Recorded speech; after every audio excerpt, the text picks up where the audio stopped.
બનાસકાંઠાના મુડેઠા ગામમાં રાધુજી અને માધુજી નામના બે બળવાન દરબારો રહેતા હતા. એમને હીરુ અને નીરુ નામની બે દીકરીઓ હતી. દીકરીઓના લગ્ન નક્કી થયા ત્યારે દરબારોએ નક્કી કર્યું કે કરિયાવરમાં ગાયો નહીં પણ સૌથી રૂપાળી સાંઢો જ આપવી છે. તેમણે રબારીઓને પૂછ્યું. રબારીઓએ વિચાર્યું કે કોઈ ગરીબને આ દરબારો લૂંટી લેશે એટલે તેમણે ચંદ્રુમાણાના વીરાવસાનું નામ આપ્યું. રાધુ અને માધુ ઘોડીએ ચડીને ચંદ્રુમાણા જવા નીકળ્યા. રસ્તામાં અડિયા ગામે એક જોગીના મઢમાં રાત રોકાયા. જોગીએ ઘોડીઓને બાજરી નાખી પણ ઘોડીઓ ખાતી નથી.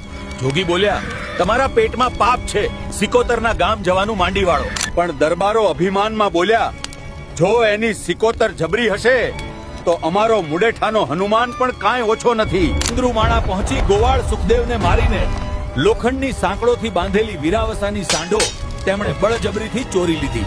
રસ્તામાં લુહાર પાસે જઈને કટાર બતાવી સાંકળો તોડાવી. લહારે કહ્યું, હું સાંકળ તોડું છું પણ માં સિકોતર તમને નહીં છોડે. ઘાયલ ગોવાળ સુખદેવ રડતો રડતો રતનબા પાસે ગયો.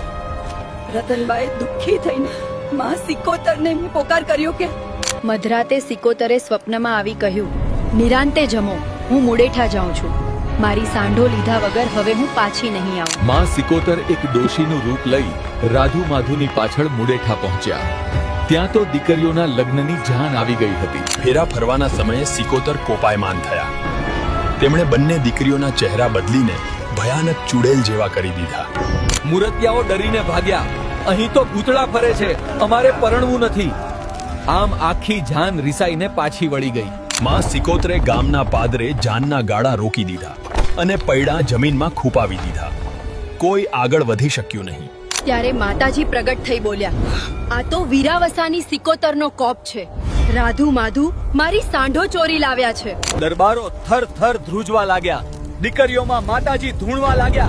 મારી સાંઢો પાછી આપો તો જ દીકરીઓ સાજી થશે. રાધુ માધુએ ભૂલ સ્વીકારી, સામૈયા કર્યા અને વાજતે ગાજતે વીરાવસાની બધી સાંઢો પાછી આપી દીધી.